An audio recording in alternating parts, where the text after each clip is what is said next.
Bapak, Ibu, dan saudara-saudari yang terkasih, selamat pagi. Hari ini kita merayakan Minggu Palma. Ada perbedaan perayaan atau perbedaan suasana yang kita rayakan ketika tadi kita berada di luar gereja dan ketika kita berada di dalam gereja. Ketika kita berada di luar gereja, kita memuliakan Yesus Kristus, Raja Daud, dan lain sebagainya. Yerusalem, Yerusalem, dan lain sebagainya. Tapi ketika kita masuk ke dalam gereja, kita merenungkan sengsara dan wafat Yesus Kristus.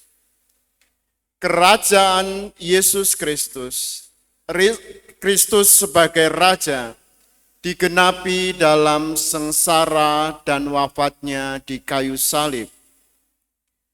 Dari bacaan-bacaan yang kita dengarkan hari ini, dalam Injil Lukas terutama, yang kita dengarkan dalam Pasio tadi, kita akan melihat bagaimana para murid, kesetiaan para murid yang mengikuti Yesus. Ada beberapa yang dapat kita ambil sebagai contoh. Mungkin yang pertama mari kita lihat dalam bacaan pertama. Ketika Nabi Yesaya memberikan suatu hal yang dia berikan kepada orang-orang yang ada di sekitarnya. Sebagai murid, apa yang dapat dia lakukan?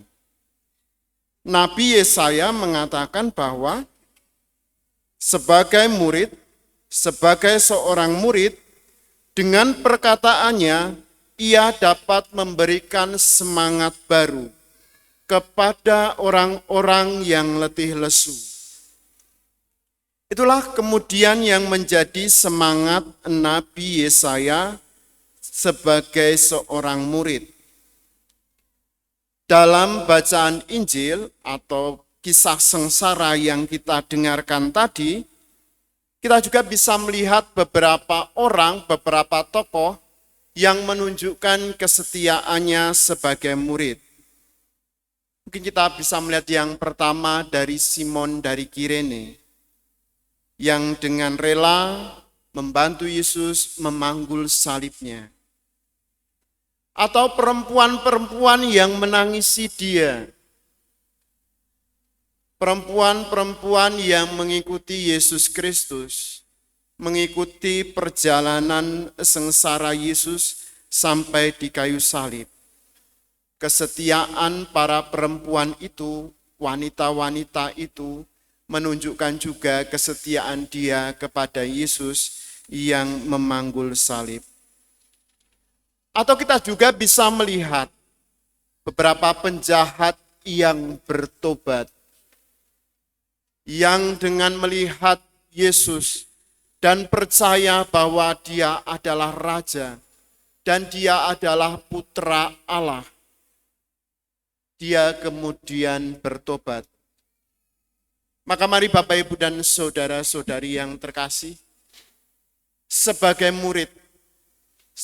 murid Yesus, apa yang dapat kita berikan dalam kehidupan kita, baik dalam gereja, lingkungan, maupun dalam masyarakat, untuk gereja dan juga untuk negara. Sebagai murid yang setia, apa yang dapat kita lakukan? Semoga dengan bacaan-bacaan yang kita dengarkan hari ini, kita semakin teguh dalam iman dan semakin setia menjadi murid Yesus. Kemuliaan kepada Bapa dan Putra dan Roh Kudus,